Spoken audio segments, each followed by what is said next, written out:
Gentlemen, heartbreak is a brutal teacher. It doesn't whisper, it roars. One day, you're dreaming of forever, and the next, you're watching her walk away into someone else's arms, and it hurts. But hear me clearly, when she chooses another man, let her go. You see, love is never forced. Real love is a two-way street. Mutual respect, mutual effort, mutual desire. If she can look at you and still choose another, understand this: she was never yours to begin with. Maybe she was in your life, but not in your corner.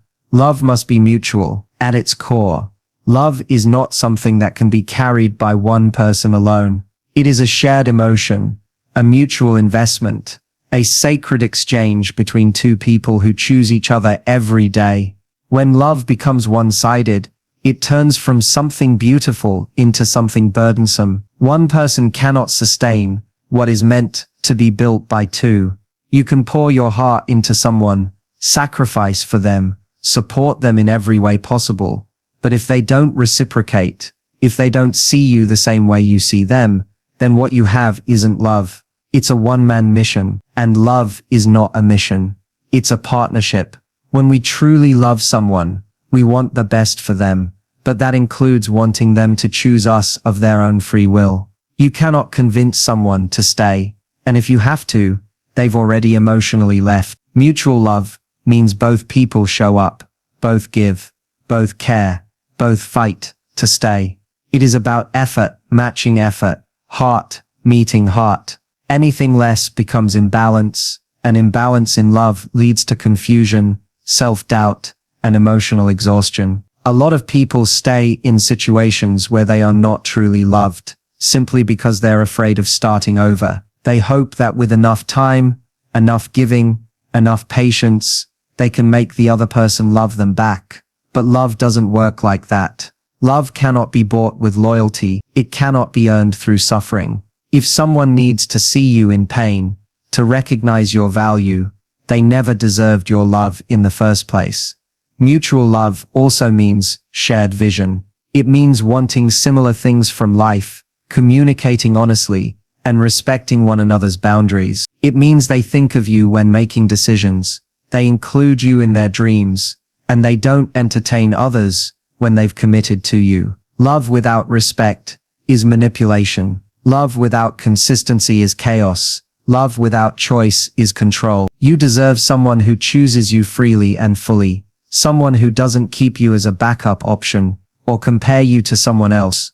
You deserve someone who gets excited when they see your name pop up on their phone, who listens when you speak, who feels lucky to have you, and isn't afraid to show it. When love is mutual, there's peace, there's clarity, there's no need to guess where you stand. You don't have to beg for time, attention, or loyalty, because those things are given naturally. Too many people waste their lives chasing someone who doesn't chase them back. They interpret silence as mystery, indifference as strength, and absence as allure. But if someone truly cared, they would make it known. Love isn't silent. It speaks in actions. It shows up when it matters. It's not about games. It's about truth. And the truth is, if they wanted to be with you, they would. So many lessons in life come from loving the wrong person harder than we loved ourselves. But once you understand that love must be mutual, you stop chasing and start choosing. You start choosing peace over confusion,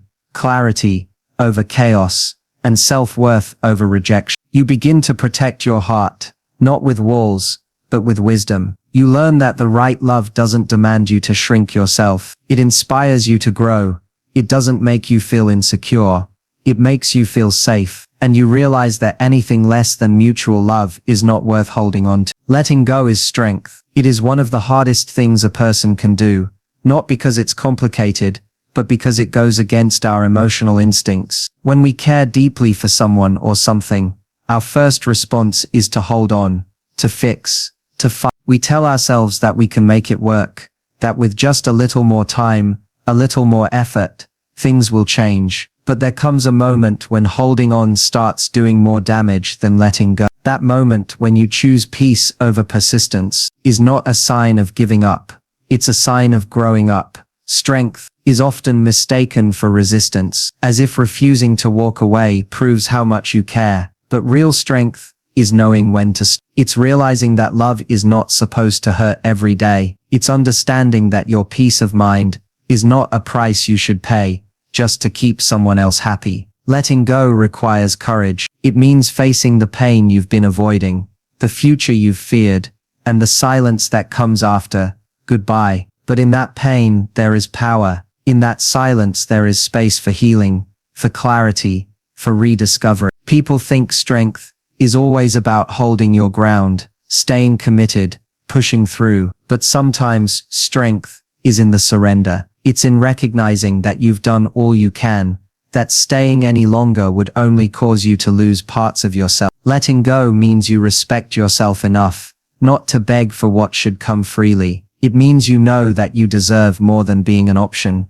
more than being tolerated, more than surviving in someone else's shadow. There is a false belief that walking away makes you heartless, that it means you didn't really care. But the truth is, the ones who care the most are often the ones who hurt the longest before they finally choose to leave. They wrestle with loyalty, hope, and fear. They hold on longer than they should, not out of weakness, but out of belief in the good, in the potential, in the memories. But eventually the weight becomes too heavy, and they realize that love should not feel like a burden. Letting go also means trusting the unknown. It means stepping into a chapter where there are no guarantees, no reassurances, just the promise that whatever is ahead cannot be worse than the emptiness of staying stuck. That takes incredible emotional strength. It's easier to stay where it's familiar, even if it hurts. But the brave ones walk away, not because it's easy, but because they finally understand they're worth more. The strength of letting go lies in the decision to choose yourself, to stop shrinking, to stop explaining your worth, to stop waiting for someone else to see you when you've been standing in the light all along. When you let go, you reclaim your time, your energy, your future. You take back the power you unknowingly gave away. You learn that closure doesn't come from others. It comes from within, from accepting what was and no longer trying to change it. Letting go teaches you patience, resilience, and grace. You start to see the difference between attachment and love, between obligation and connection. You realize that not every person is meant to stay. Not every relationship is meant to last. And that's okay. Some people are lessons, some moments are stepping stones, and some goodbyes are the beginning of something better. Letting go is not the end.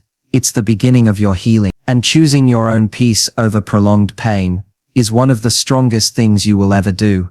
Rejection is redirection. At first, it feels like loss. It feels like something has been taken from you. An opportunity, a person, a future you imagine. The sting of not being chosen, not being wanted, not being seen the way you hope to be, can hit hard. It bruises the ego and rattles the heart. But hidden underneath that pain is a powerful truth. Rejection is not the end of your story. It's a signpost pointing you toward a path that's more aligned with who you truly are and what you truly deserve. When someone rejects you, it often has less to do with your worth and more to do with their perception, timing, or capacity to see you clearly. We take rejection personally because we invest ourselves emotionally. And when that investment is not returned, it feels like we've failed. But what if the failure isn't in being rejected, but in staying stuck on what was never meant for us in the first place? What if rejection is just life's way of saving us from something less than we were made for? Sometimes the very thing we think we need is the very thing holding us back. We chase people, jobs, or dreams that we've outgrown, not because they're right for us, but because they're familiar. Rejection disrupts that illusion. It shoves us out of our comfort zone and forces us to face reality. And while that reality may be painful, it is also free. It shows us what isn't working, what isn't true, and what we no longer need to carry. There's something strangely clarifying about being rejected. It narrows your focus, it removes the distractions, it peels back the layers of illusion, and demands that you look inward. It pushes you to ask hard questions. What do I really want? Who am I trying to impress? Why do I feel like I need their approval to feel whole? And in seeking those answers, you begin to uncover a deeper sense of self, not defined by what others accept or reject, but by what you believe you're worthy of. Rejection teaches resilience. It hardens your spirit in the best way, not with bitterness but with wisdom. You learn that no single person or moment defines your journey. You realize that closed doors are not dead ends, but detours redirecting you towards something better suited for your growth. That job that didn't call you back may have kept you from a toxic environment. That relationship that ended might have spared you years of emotional compromise. That opportunity you missed might have opened space for something far greater than you imagined. The truth is, we don't always know what's best for us in the moment. We often cling to things that feel urgent, but aren't truly aligned with our purpose. Rejection interrupts that chase. It pulls us back from the edge and offers us a different perspective. It humbles us. It reminds us that we don't control everything, and that's okay. Because what is meant for you doesn't need to be chased. It flows. It meets you with open arms, not closed doors. When you start to see rejection not as punishment, but as protection, everything changes. You stop viewing it as a loss and start recognizing it as great. You stop internalizing it and start interpreting it. It's not that you weren't good enough. It's that it wasn't the right fit. It's not that you were unworthy. It's that something better is waiting for your attention. Rejection doesn't break you. It reroutes you. It's not the end of your journey. It's the curve in the road that takes you exactly where you need to go. Don't beg, build. When someone pulls away, when they stop choosing you, when their words don't match their actions, your instinct might be to plead, to convince them to stay, to remind them of your worth. But that moment when you're tempted to beg is exactly when you need to remember who you are. You are not meant to lower yourself for someone to see your value. You are not meant to chase what keeps running. You are meant to build yourself, your peace, your life. Begging for love, time, or attention puts you in a position where your value is determined by someone else's willingness to give. And that's a dangerous place to be. It hands over your self-worth to someone who may not even know what to do with it. Love that must be begged for is not love. It's control. When you beg, you stop growing. You start shrinking, silencing your voice, softening your needs, adjusting who you are, just to be enough for someone who already decided not to choose you. And in doing that, you abandon yourself. There is nothing dignified about begging. It drains your confidence, clouds your vision, and delays your progress. You are not created to convince someone of your worth. You were created to walk in, and walking in your worth means understanding that someone's refusal to see your value doesn't make you any less valuable. It simply means their vision was too limited to recognize the magnitude of what you offer. So instead of wasting time pleading for what should come freely, put that time into building. Build your mindset, build your discipline, build your emotional strength. Turn the energy you once used to chase someone into fuel for becoming someone even you admire. Focus on your health, your skills, your goals. Read, learn, train, explore. Get so invested in your own development that rejection doesn't define you. It refines you. When you build yourself, you attract people and opportunities that match your growth. You stop settling for crumbs because you know you're capable of creating your own table. When you stop begging, you regain power. Power over your emotions, over your time, over your future. And when you build, you begin to move with a different kind of energy. An energy rooted in confidence, not desperation. People can sense when you're grounded. They can feel when you're not afraid to be alone, when you're not afraid to walk away from anything that threatens your peace. That strength becomes magnetic, not because you're trying to be chosen, but because you've already chosen yourself. The most powerful transformation comes when you take heartbreak and use it as a foundation instead of a wound. When you stop asking, why didn't they want me? And start asking, how can I grow from this? You shift from victim to creator. You realize that the best revenge is not proving someone wrong.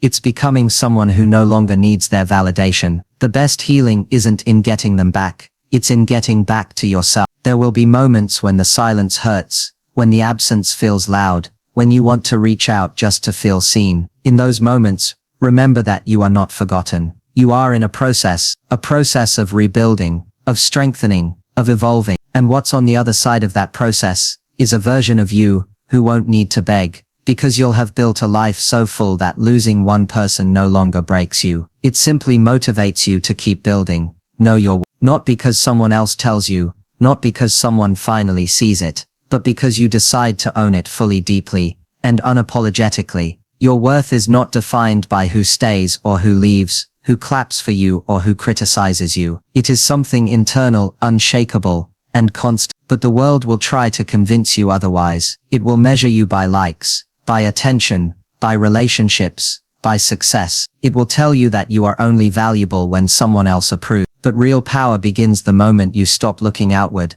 and start standing firm in who you already are. Knowing your worth changes everything. It changes how you let people talk to you. It changes what you tolerate in relationships, what you accept in friendships, and what you allow in your own mind. When you know your worth, you stop settling for half effort, half love, half respect. You stop chasing people who treat you like an option. You stop explaining your value to those who are committed to misunderstanding you. You stop lowering your standards just to feel less alone, because you realize being alone and whole is far better than being with someone and feeling invisible. There's a quiet confidence that comes from knowing your worth. It doesn't need to shout. It doesn't need to prove itself. It just is. You carry yourself differently. You don't need to beg for attention or compete for validation. You understand that the right people will recognize your energy, not just your effort. They will see your light without you having to dim it. And those who don't, they were never meant to be part of your journey. Rejection doesn't shake you as much because you no longer equate it with failure. You see it for what it is,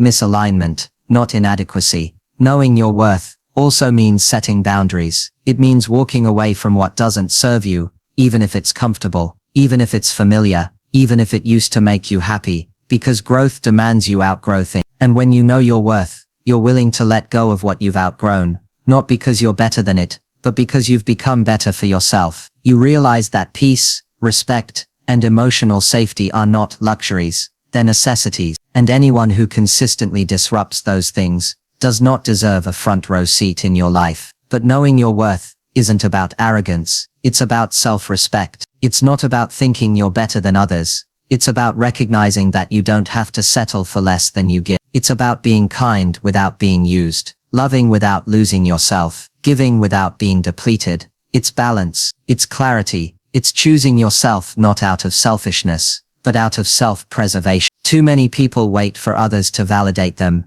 before they feel confident, before they pursue their goals, before they leave toxic situations. But when you truly know your worth, you stop waiting. You stop needing permission to take up space, to speak up, to leave what drains you. You start acting in alignment with your own values, not other people's expectations. You learn to validate your own feelings, your own needs, your own dreams. And in doing so, you build a life rooted in authenticity. Knowing your worth means you no longer allow someone else's inability to love you properly make you question if you are lovable. You are, always have been. The right people will see it, but more importantly, you will see it. And that changes everything. When you know your worth, you stop settling for potential and start demanding presence. You stop accepting promises and start valuing consistency. You stop hoping someone will choose you and start choosing yourself. Every single time, the right one won't need convincing. You won't have to explain why you're worthy of love,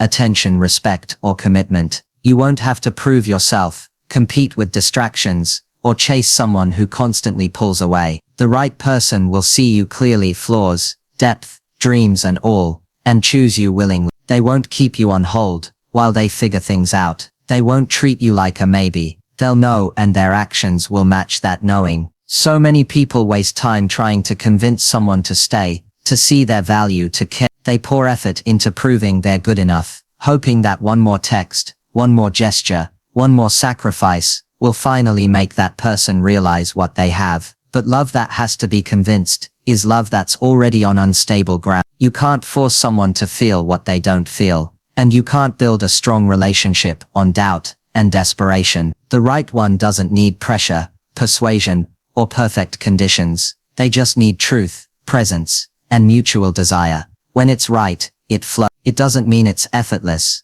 but it means the effort is shared. You won't be stuck doing all the emotional labor. You won't be stuck wondering where you stand. The right one won't make you question your worth or compete for their attention. They'll show up consistently because they want. They'll make space for you, not excuses. And you'll never feel like you're asking for too much, because to the right person, your needs won't be a burden. They'll be a priority. Convincing someone to love you usually comes from a place of insecurity, A fear that if you don't try hard enough, you'll lose them. But the truth is, if someone truly values you, you won't have to try that hard to be seen. You won't have to shrink or change or hide the parts of yourself that feel too much for the wrong people. You'll be loved as you are. That kind of connection won't ask you to beg. It will meet you where you are and grow with you, not around you. People who are unsure about you are showing you that they're not meant for the next chapter of your life. It's not your job to fix their indecision. It's not your role to become more appealing or to prove why you're enough. You already are. The right one will recognize. They won't run hot and cold. They won't treat you like a backup plan. They won't disappear when things get difficult. Instead, they'll lean in. They'll build with you. They'll invest because they see the value in what you bring. Trying to convince someone to love you is draining. It slowly erodes your self-worth, chips away at your confidence, and leaves you feeling empty. But choosing to walk away from someone who doesn't choose you, that's power, that's growth, that's the space where something better begins. The right one won't confuse you. They won't play games with your heart. They'll give clarity, not chaos, security, not suspense, and love, not conditional attention. You deserve a love that's sure, a love that doesn't need convincing, reminders, or ultimatum. The right one will choose you, without hesitation, because they see your heart, your character, your presence, and they won't want to let it go. When you stop trying to convince the wrong people, you create space for the right one to arrive. And when they do, everything will make sense. The waiting, the heartbreaks, the lessons, they'll all point to a love that finally feels like home.